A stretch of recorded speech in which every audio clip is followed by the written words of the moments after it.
یہ چار باتیں جو مولانا رحمۃ اللہ نے کہی نا کہ فرقے کیوں بنتے ہیں اور امت میں فساد کیوں پیدا ہوتا ہے۔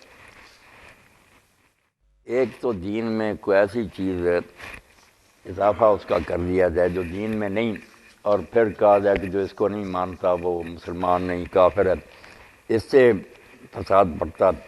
دوسرا، اگر کوئی دین کی بھی بات ہے مگر وہ اتنی اہم نہیں جتنی اہمیت کو اس کو دے دے کہ بس یہی ہے سارا دین، معمولی سی بات ہے، رائی اس کو من بنا دے، شیر بنا دے۔ اجتہادی مسائل میں کہا کہ بس ہم ہی حق پر ہیں، باقی جتنے کافر فاسق ہیں، یا حضور کے بعد کسی ایسے بندے کو نیک کو کہے کہ بس جو اس کو نہیں مانتا وہ بھی اسلام سے خارج ہے۔ یہ چار سبب بیان کیے۔ باقی ساری امت میں جو فتنے پیدا ہوئے نا انہی باتوں سے پیدا ہوئے۔ آپ دیکھیں نا، آپ نے سنا ہی ہوگا کہ عباسی دور میں مامون کے زمانہ میں مسئلہ ایک پیدا ہو گیا کہ قرآن مخلوق ہے یا غیر مخلوق۔ اب یہ دین میں بات تھی نہیں، نہ مخلوق لکھا تھا نہ غیر مخلوق، اتنی بات لکھی کہ اللہ کا کلام ہے۔ دونوں فریق مانتے تھے کہ اللہ کا کلام، رائے بھی کسی بندے کا اس میں دخل نہیں، مگر ایک نیا شوشہ چک بڑھا کہ یہ مخلوق ہے یا غیر مخلوق۔ اب وہ جو اس وقت قاضی تھا احمد بن ابی دواد، وہ معتزلی تھا، اس نے کہا یہ مخلوق ہے۔ امام احمد بن حنبل رحمۃ اللہ علیہ سے جب پوچھا گیا، پہلے تو جمع رہا صحیح بات پر کہ یار یہ دین میں بات نہیں، نہ مخلوق ہے نہ غیر مخلوق، کیوں چھیڑتے ہو؟ مگر نہ لوگ باز آئے کہ کچھ نہ کچھ کہو۔ انہوں نے کہا پھر میری سمجھ کے اب تک غیر مخلوق ہے، وہ مخلوق والا ٹولہ بن گیا، یہ غیر مخلوق والے بن گئے۔ حکومت نے سختی شروع کر دی کہ سارے شہروں میں ایک ایک آدمی کو بلا کر پوچھو جو قرآن کو مخلوق نہیں نہ مانتا اس کو مارو۔ سب کی شامت آ گئی اور سارے علماء اور لوگ جو جنا حکومت کی بات مان گئے کہ واقعی مخلوق ہی۔ بندے تین رہ گئے جو مار کٹائی کے لیے بچے، ان کو مار پڑی، ایک تو جیل میں فوت ہو گیا، دو بچے، بس ان میں سے امام احمد بن حنبل آخر میں رہ گئے، مار کھاتے رہے، روزانہ کوڑے پڑتے تھے۔ جب ختم ہوا قصہ، دیکھیں نا وہ مولانا کی بات کہ روم سے عیسائیوں سے مسلمان قیدی چھڑا کر لائی حکومت، مگر ان کا امتحان شروع کر دیا کہ عیسائیوں کی قید سے آگے ان سے پوچھو قرآن مخلوق ہے یا غیر مخلوق۔ سادے بیچارے بندے، جو مخلوق نہیں کہتا جیل میں ڈال دو۔ عیسائیوں سے آ گئے مسلمانوں کی قید۔ اب خلیفہ واسق بیٹھا ہوا تھا تو حکیم صاحب کی عمر کا ایک بوڑھا جو تھا نا قیدی تھا عالم، وہ پیش ہوا، اس سے قاضی احمد نے پوچھا کہ قرآن مخلوق ہے یا غیر مخلوق؟ اس نے سرے کی بات کی، اس نے کہا قاضی صاحب سے میں خلیفہ صاحب بات پوچھنا چاہتا ہوں، مجھے اجازت ہے؟ خلیفہ نے کہا ہاں پوچھو۔ اس نے کہا قاضی صاحب اس مسئلے کا جواب کہ مخلوق ہے یا غیر مخلوق نبی علیہ السلام کو معلوم تھا؟ اب قاضی کو کہنا پڑا کہ تھا۔ اس نے کہا حضور کو تو یقینی پتا تھا نا، نبی جو تھے، کہ مخلوق ہے یا غیر مخلوق؟ ہاں پتا تھا۔ بیان کیا؟ ساری عمر نے مسئلہ چھیڑا؟ نہیں۔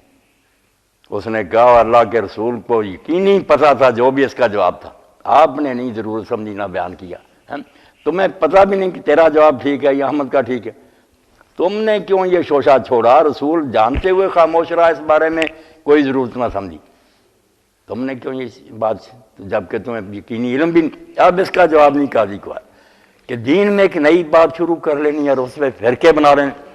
جب قاضی تھوڑی دیر تک چپ رہا نا تو خلیفہ نے پھر اس وقت کہا واسق نے کہ قاضی احمد کا گدھا بہت تیز آ رہا تھا مگر پل پر آ کر بیٹھ گیا، یہاں آ کر یہ بالکل شرمندہ ہو گیا۔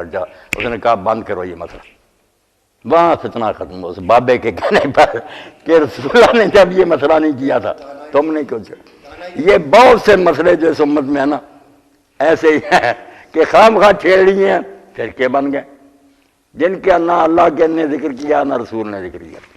بعد میں آ جاتا ہے کہ کوئی مسئلہ ایسا ہے کہ وہ دین میں ہے تھوڑا بہت، مگر اس کا یہ مقام تھوڑی ہے کہ اس پر لوگوں کو کافر اور مومن کہا جائے۔ صحابہ کرام تک میں ہم دیکھتے رضوان اللہ علیہم اجمعین کہ یہ بات جو تھی کہ مردہ سنتا یا نہیں سنتا۔ حضرت عمر رضی اللہ عنہ کے بیٹے کہتے تھے سنتا ہے، حضرت عائشہ رضی اللہ عنہ تھی نہیں، قرآن کہتا کہ مردے نہیں سنتے، مگر کسی نے اس پر فرقے نہیں بنائے، کوئی نہیں، نہ انہوں نے شوشہ چھوڑا کہ مردے سننے والے ماننے والے ایک طرف ہو جاؤ، نام نہیں، بس اپنا اپنا خیال تھا، فرقہ نہیں بنا، نہ کوئی اس پر زور دیا نا۔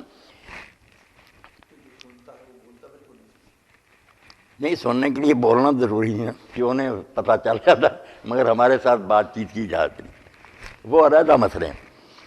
اجتہادی مسائل میں غلب کیا جائے کہ بس یہی دین ہے اور اس پر نہیں سارا دار و مدار ہے۔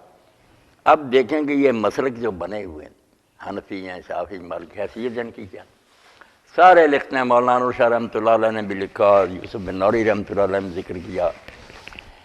ایک ہی دور میں بہت بڑے شافعی عالم تھے، اس وقت حنفی عالم بھی تھے، ان دونوں کا نام لکھا، ان کا نام مناظرہ اور بحث بھی ہوتی رہتی، عالم تھے، باتیں ہوتی، کسی طرح موت ہو جاتی تو تعزیت کے لیے لوگ اکٹھے ہوتے، یہ عالم بھی وہاں جاتے، تو لوگ جو نا پہلے سے قلم اور کاغذ تیار رکھتے کہ عالم آئیں گے، کوئی مسئلہ چھیڑیں گے، علم کے دریا بہہ جاتے، بجائے جو آیا دعا کرو دعا کرو، نہ کوئی پتہ دعا کرنی کون سی، نہیں، وہ مردے کے مرنے پر دعائیں وغیرہ نہیں، بس مسئلہ چھیڑ دیں۔ کسی نے کہا اب یہ دامغانی صاحب فرمائیں، کسی نے کہا، وہاں یہ کتابیں بن گئیں، دونوں نے ایسے ایسے نقطے بیان کیے۔ تو ایک دن جو تھے نا حنفی عالم، وہ جا رہے تھے، مغرب کی نماز کا وقت تھا، تو شافعی جو عالم تھے ان کی مسجد کے پاس سے گزرتا ہے، وقت ہو گیا، وہ مسجد میں داخل ہو گئے، مسئلوں کی جو حیثیت تھی اس کو نہ رہنے دیا، بڑھا دیا کہ دین ہی یہی ہے، حالانکہ معمولی بات نہیں۔ جب وہ مسجد میں داخل ہوئے، شافعی عالم نے اپنے مؤذن کو اشارہ کیا کہ آج حنفی طریقے پر اذان کہنا، دامغانی صاحب ہمارے ہاں آئے۔ ہاں، وہ بات کیا تھی کہ شافعی جو ہے وہ ترجیح کرتے، ریپیٹ کرتے ہیں کہ اشہد ان لا الہ الا اللہ 2 بار، اشہد ان محمد رسول اللہ 2 بار ذرا آہستہ آواز سے، پھر اشہد ان لا الہ الا اللہ زور سے 2 بار۔ اچھا، ان کو ترجیح کہتے ہیں، دوبارہ کہنا۔ حنفی ہم حضرت بلال رضی اللہ کی اذان کہتے ہیں، سیدھا ہی، حنبلی بھی ایسے کہتے ہیں۔ تو انہوں نے کہا نہ، وہ ترجیح والی نہ کہنا، یہی کہ اذان ہو گئی۔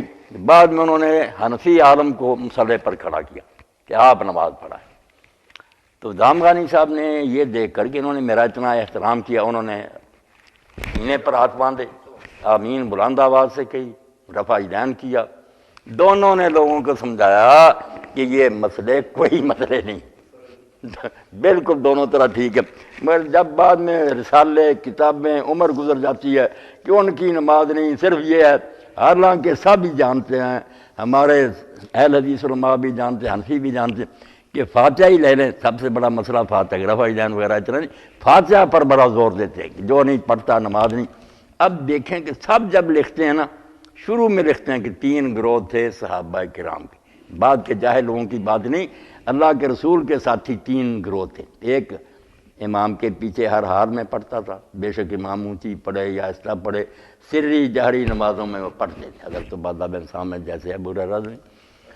ایسے لوگ بھی تھے جو بالکل نہیں پڑھتے تھے، وہ کہتے تھے جب امام کے پیچھے امام پڑھے گا ٹھیک ہے، ہمیں پڑھنے کی کوئی ضرورت نہیں۔ ان میں چھوٹے بندے نہیں، زید بن ثابت جیسے جو کاتب وحی تھے نا، جن کو رسول اللہ نے رکھا تھا، باقیوں نے تو کسی وقت لکھا نا، وہ ہنگامی تھے، یہ پکے تھے، اسی لیے ان کو نا جب کاتب الوحی باب باندھا امام بخاری نے، زید بن ثابت، اور انہیں کو حضرت ابو بکر نے کہا کہ تم رسول اللہ کے کاتب سے وحی کے قرآن اکٹھا کرو، بہت بڑے آدمی، مگر کسی نماز میں، بعد لکھا کسی نماز میں بھی وہ امام کے ساتھ قرات نہیں کرتے، ہاں وہ کہتے ہیں امام کے پیچھے بس ٹھیک ہے۔ اور تیسرا گروہ تھا درمیان والا، جو اونچی نمازوں میں نہیں پڑھتے تھے، کہ جب امام اونچی آواز سے پڑھتا ہے، اگر ہم نے سننا ہی نہیں اس کو، تو اس کو اونچی پڑھنے کی کیا ضرورت تھی؟ دیکھیں نا سورج جو اللہ اکبر کہتے دعا کرتے ہیں ہم استفتاح سبحانک اللہ یا وہ آہستہ پڑھتا تاکہ لوگ بھی پڑھ لیں۔ اگر مقتدیوں نے فاتحہ پڑھنی ہوتی تو حکم ہوتا کہ فاتحہ بھی دل میں آہستہ پڑھو، تم بھی اطمینان سے پڑھ لو، لوگ بھی پڑھ لیں، آگے سورج شروع کر لینا اونچی۔ اونچی پڑھوانا ہی بتاتا ہے کہ بات اونچی اسی لیے بندہ کرتا کہ دوسرے سنیں، اس لیے عقل کی بات یہ ہے کہ جہری نمازوں میں سنیں، اور حدیث پاک میں بھی آتا ابو ہریرہ کہتے ہیں پھر جہری نمازوں میں لوگ پیچھے پڑھنے سے ہٹ گئے، سری نمازوں میں پڑھیں، جب ہے نا آہستہ نماز ظہر اثر وغیرہ ان میں وہ سورت بھی پڑھیں، الحمد بھی پڑھیں۔ اب ہمارے یہاں بھی تقی عثمانی صاحب اور ظفر عثمانی صاحب مانتے کہ جھگڑے کی بات تو لگ گئی ہر بات، مگر یہ بات ٹھیک بات ہے، اگر امام ابو حنیفہ بھی ہوتے یہی مانتے، کیونکہ ان کے شاگرد محمد نے کہا کہ سری نمازوں میں چپ رہنے کا کیا توق ہے، اندازہ کرتے نا پیچھے کب اللہ اکبر کرتا، الحمد شریف پڑھو، سورت پڑھو، جہری میں سن لو۔ 3 گروہ سب بندے لکھتے ہیں، جب کتاب شروع کریں گے بھئی آپ بنا صحابہ رسول میں سے کون گمراہ تھا، کس کی نماز نہیں ہوئی، کوئی حیا کرو، نمازیں سب کی ٹھیک تھی، جو پڑھتے تھے ان کی بھی کسی کے منہ میں پتھر نہیں پڑنا، جو حنفی کہتے تھے دی، اور جو کہتے ہیں نماز نہیں وہ بھی جھوٹے ہیں، اتنے بڑے بڑے اصحاب نہیں پڑھتے تھے ان کی نمازیں نہیں، کوئی بات نہیں۔ تو بات جو سب کو معلوم ہے، مگر ضد سے پھر کہنا نہیں الحمد جو نہیں پڑھتا اس کی نماز نہیں، دوسرا کہے گا جو پڑھتا اس کے منہ میں پتھر۔ ہاں کسی نے یہ ایسی روایتیں گھڑ لیں کہ حضور نے فرمایا جو پیچھے امام کے پڑھتا وہ فطرت کے خلاف کرتا، ایسی باتیں جس سے ایک چھوٹے سے مسئلے کو اتنا بڑھایا کہ فرقے بن گئے، کتابیں لکھ لی، 14 سال ہو گیا، یہ مسئلہ ختم نہیں ہو رہا، مناظرے ہو رہے۔ اور غلوب جو ہے کہ کسی شخصیت کے بارے میں مولانا نے بڑی بات کی، اور یہ ایٹم بم ہے، اس پر ان کو کافر کہیں، انہوں نے کہا ابو بکر صدیق ہوں یا علی ہوں، کسی کے بارے میں غلوب کے رسول اللہ کے بعد اس کو بھی ماننا دین ہے، کچھ نہیں، جس کا خیال ہے نیک مانتا رہے، جس کا نہیں۔ اب خارجی جو ہے حضرت علی پر لعنت کرتے تھے، ان کو کافر کہتے تھے، ان کے منہ پر کہتے تھے، کس نے ان کو کافر کہا؟ خود علی نے نہیں کہا، جب حضرت علی کے منہ پر کہتے کہ تو کافر ہو گیا، انہوں نے کہا 3 باتیں جو نا میں بند نہیں کروں گا، مسجدوں میں آنا نہیں روکوں گا، ہماری مسجدوں میں آؤ نمازیں پڑھو، بالکل نہیں بند کروں گا، بیت المال میں جو حصہ ہے مسلمانوں میں سے ہر ایک کا وظیفہ وہ تمہارا بھی جاری رہے گا۔ اندازہ کرو علی جس کو کافر کہتے تھے وہ کیا سلوک کر رہا، اور میں تمہارے ساتھ جنگ نہیں کروں گا جب تک تم خون خرابہ نہیں کرو۔ جب انہوں نے بستیوں میں گھس کر قتل کرنا شروع کر دیا پھر آپ نے ایکشن لیا، ورنہ کہا بے شک میرے منہ پر کافر کہو تم اسلام سے نکل جاؤ گے، نہیں مسلمان ہو، بڑے پکے ہو، ٹھیک ہے تمہیں غلطی لگ گئی، تم مجھے سمجھو میں نے غلط کیا، مگر کافر کوئی نہیں۔ حضرت ابو بکر صدیق رضی اللہ عنہ کا صحیح حدیث میں آتا ہے، یہی ابن حزم نے حوالہ دیا ابو داؤد شریف کی، کہ آپ خلیفہ تھے اس وقت، منہ پر گالیاں دی ایک آدمی نے، تو ایک ساتھی جو پاس بیٹھا تھا وہ غصہ آ گیا اور اس نے کہا حضور مجھے اجازت دیں میں اس کو قتل کروں، تو آپ غصہ پی گئے۔ جب وہ آدمی چلا گیا تو آپ نے پوچھا کہ تم نے یار یہ بات کہی تھی کہ اجازت دو، اگر میں اجازت دے دیتا تم اس کو قتل کر دیتے؟ اس نے کہا اور میں نے کمی چھوڑنی تھی، بالکل مار دینا۔ یہ سارے جھگڑے جو آج بھی شیعہ سنی ہو رہے ہیں، آپ نے فرمایا یہ مقام رسول کے علاوہ دین میں کسی کا نہیں ہے، حضور کا یہ مرتبہ کہ انہیں گالی دے تو قتل کیا جائے، مجھے گالی دینے سے قتل کا وہ لائق ہو جاتا۔ اس پر پوری کتاب علامہ شامی نے جو آخری زمانے میں سلطنت عثمانیہ کے مفتی تھے نا، اور جن کی کتاب آج سب سے بڑا مرض ہے رد المختار حنفی کی، اس کو نچوڑ نکال دیا انہوں نے، پوری کتاب لکھ کر سلطنت میں دی، تنبیہ الولاۃ والحکام، کہ جتنے والی ہیں گورنر حاکم ان کو میں تنبیہ کرتا ہوں کہ صحابہ کرام کو جتنی چاہے کو گالیاں دے، خبردار قتل نہ کرنا ورنہ دوزخی ہو جاؤ گے۔ یہ جرم ایسا نہیں ہے کہ اس پر لوگوں کو قتل کیا جائے، یہ مقام صرف نبی علیہ السلام۔ زبردست کتاب انہوں نے چغتائی صاحب لکھی کہ یہ ایسا جرم ہے اسلام میں، وہ بکتا تو بکتا رہے، گالی دینے سے وہ کافر ہو گیا، اللہ کے رسول نے اس کو گناہ ہی کہا۔ اور یہ بھی بات انہوں نے کہی کہ گناہ بھی اس کو ہوتا گالی دینے کا جو اس کو صحابی مانے، کیسی باریک بات، وہ سمجھے کہ واقعی یہ سچے دل سے رسول اللہ کا ساتھی تھا پھر گالی دے، ورنہ حضور کے ساتھی تو منافق بھی تھے، نمازیں ساتھ پڑھتے، ہمارے لیے تو وہ صحابی ہیں عبداللہ بن ابی۔ اس نے کہا اگر اس شخص کا خیال ہی یہ ہے بے شک غلط ہو کہ یہ آدمی ٹھیک نہیں تھا اس کی، تو وہ گالی بھی دے گا تو پھر اس کو کیا گناہ ہوگا، وہ بیچارہ سمجھتا ہے کہ برا۔ اتنی زبردست کتاب ہے جو رسائل ابن عابدین لگی 10-12 رسالے، وہ اتنے قیمتی ہیں کہ یہاں ڈاکٹر ظہور قریشی صاحب لندن سے آئے، وہ میرا سنتے رہتے بیان، انہوں نے کہا کہ مجھے چاہیے کہ عرف کے مطابق مسائل بدل جاتے ہیں، ایک زمانے میں ایک جو نا معروف شے ہوتی ہے، کسٹم ہوتا، بعد میں وہ نہیں رہتا تو مسائل شرعی جو بدلنے پڑتے ہیں، تو پھر ابن عابدین کا رسالہ ہی میں نے دیا کہ وہ اس پر لکھ گئے، اتنا زبردست نشر العرف کہ کئی مسئلے ایسے ہیں جو رواج کے تحت ہوتے ہیں، ایک زمانے میں ایک رواج ہوتا اس وقت اور فتویٰ دیا جاتا، کچھ چیزیں منسوخ ہیں کہ اللہ نے اور رسول نے، وہ نہیں بدلتی۔ علماء جو اجتہاد کے تحت مسائل بیان کرتے ہیں وہ کسی وقت کوئی حکم دینا ہوتا، جیسے بیماری جو حیضے کی پھیل جائے اس وقت طبیب کہتے ہیں تربوز نہ کھاؤ، عام حالات میں کہتے کھاتے رہو، پوری کتاب انہوں نے پھر وہ نوٹ کر لی ساری۔ تو اصل میں یہ مودودی صاحب نے 4 نقطے نہ یقین جانے ایسے عمدہ لکھے ہیں کہ اگر امت کے دماغ میں یہ بیٹھ جانا تو جنگ ختم ہو جائے۔ جس کو تم اچھا سمجھے بسم اللہ مانو، مگر حضور کے بعد کسی کو ماننا لازم ہے؟ آپ نبی ہیں. یہ قادیانیوں کی بھی یہ شرارت. اگر یہ مانتے رہتے مسیح ہے مہدی دفاع ہوتے، مگر یہ نہ کہتے کہ جو اس کو نہیں مانتا وہ کافر ہے، اس کا جنازہ حرام ہے، اس کے پیچھے نماز نہیں رشتے.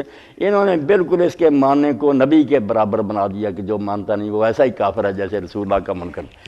خرابی ہوگی، غلو ہو گیا. ورنہ ہمارے ہم لوگ اپنے پیروں کو بہت کچھ مانتے ہیں کہ وہ یہ ہے یہ، مگر وہ یہ نہیں کہتے کہ جو نہیں مانتا وہ مسلمان نہیں، وہ مانتے تو مانتے رہے. یہاں بھی لطائف المنن میں امام شارانی نے ایک بہت اچھا واقعہ لکھا کہ شیخ اکبر محی الدین ابن عربی کہتے ہیں، یہ ریکارڈ کر کے پہنچا دو سب کو، کہ کہتے ہیں میں اپنے شہر کے کارن سے نفرت کرتا تھا، ناراض تھا. میں نے خواب میں اللہ کے رسول علیہ السلام فضا ابی و امی کو دیکھا تو حضور سخت غیظ میں، انتہائی غصے میں تھے، اور مجھے پوچھا کہ شیخ اکبر تم فلاں حرم سے نفرت کرتے ہو؟ تو میں نے کہا ہاں یا رسول اللہ میں اس سے ناراض ہوں، میں نہیں اس سے ملتا جلتا. کیوں؟ وہ میرے جو شیخ ہے نا پیر ابو مدین مغربی، ان کو برا جانتا، میرے مرشد کو اچھا نہیں جانتا، اس لیے میں اس سے ناراض ہوں. یہ ابو مدین مغربی حضرت شیخ عبدالقادر جیلانی کے خلیفہ تھے. تو رسول اللہ نے پیش میں اور غصے میں فرمایا کہ ابو مدین مغربی کو نہیں مانتا، مجھے نبی مانتا یا نہیں مانتا؟ تو میں اپنے شیخ کی پڑھی ہوئی ہے، تیرے پیر کو ماننا کب سے دین بنا؟ مجھے مانتا، میرے ماننے کا لحاظ نہیں، اپنے مرشد کو روتا. صبح ہی صلح کر اس سے، ورنہ سب کچھ چھن جائے گا تجھے. صبح ہی گئے، محنت کی، معافی مانگی اور اس سے صلح کی. فرمایا تم نے کیوں بنا لیا اپنے مرشدوں کو میرے برابر؟ نبی کو مانتا بس ٹھیک ہے، تمہارا بھائی ہے، مسلمان ہے. اگر کسی کو نہیں وہ اچھا سمجھتا، اس کو جو ملا ہے پڑھا سنا اس نے بیچارہ لگ گیا. یہ اہل حدیث سے اگر یہ بات سمجھ لیں کہ حدیث کو ماننا اس وقت لازم تھا جب حضور کے منہ سے لوگ سنتے تھے، اس وقت قرآن اور حدیث برابر تھے. حضور کے منہ سے نکلا قرآن نکلا یا حدیث نکلی، کان سے سن لیا کہ حضور نے فرمایا. اب جب 200-400 سال بعد کتابیں لکھی گئی، کتنے آدمی ہیں درمیان، میں نے فلاں سے سنا، وہ کہتا ہے میں نے فلاں سے سنا. اب کیا گارنٹی ہے کہ یہ سارے سچے ہیں؟ ہو سکتا ہے ان میں کئی بے ایمان جھوٹ ہی بولتے ہیں. اسی لیے علماء جنہیں عقل تھی وہ کہتے تھے کہ یہ اخبار احاد ہیں، ان کو نہ ماننے سے کوئی اسلام سے نہیں نکلتا. وہ یہ نہیں کہتا کہ میں حضور کی بات نہیں مانتا، وہ کہتا مجھے تسلی ہی نہیں کہ یہ حضور نے کہی. یار یہ راویوں نے گھڑ لی یہ بات، واقعی یہ راویوں نے گھڑی تو بہت ہے. اس لیے عقل سے آدمی کام لے، حد اعتدال پر رہ، صحیح توازن قائم رکھے. پھر میں اگر مان لوں کہ واقعی حضور کا فرمان، مجھے تسلی ہو جائے کہ راوی معتبر، پھر میں نہ مانوں تو چوتھائی صاحب مجرم ہی ہوا رہا. میں نے مان لیا کہ دو عالم کہتا ہے مجھے نہیں تسلی. رفع الملام جو ہے ابن تیمیہ رحمۃ اللہ علیہ کا رسالہ، وہ اس لائق ہے کہ چھپوا کر نا اب اردو چھاپ لوگوں کو دیا جائے. انہوں نے کہا جتنے بڑے امام ہیں، ابو حنیفہ، مالک، شافعی، دوسرے، ان کو کوئی برا نہ کہے، یہ کوئی سنت کے دشمن نہیں تھے، نہ حضور کی حدیث کے منکر ہیں. ان سب کے پاس عذر ہے. کوئی کسی کو پہنچی نہیں روایت، کسی کو پہنچی اس کو اطمینان نہیں ہوا کہ حضور نے فرمائی، کسی کو دوسری ملی جو اس کے مخالف تھی، انہوں نے کہا یہ زیادہ معتبر ہے. اس لیے کوئی نہ کوئی وجہ ہے ان کے پاس، ورنہ امام کیوں ہوتے؟ لوگ ان پر لعنت نہ بھیجتے کہ حضور کی حدیثوں کے مخالف ہوتے. نہیں، وہ مخالف حدیث کے نہیں، انہیں اس کے مقابلہ میں جو روایت اس پر اعتماد ہے، اس کے بارے میں شبہ کی ثابت نہیں ہے.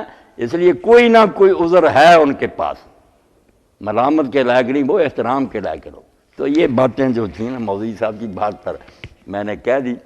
یقین جانے اس کو سن کرنا مولانا پر بے شمار رحمت کی دعائیں کرنے کو جی چل رہا. کتنا خلاصہ نکال دیا نا کہ فتنے کی جڑیں یہ ہیں، یہ چھوڑ دو پھر فرقہ نہیں بنے گا.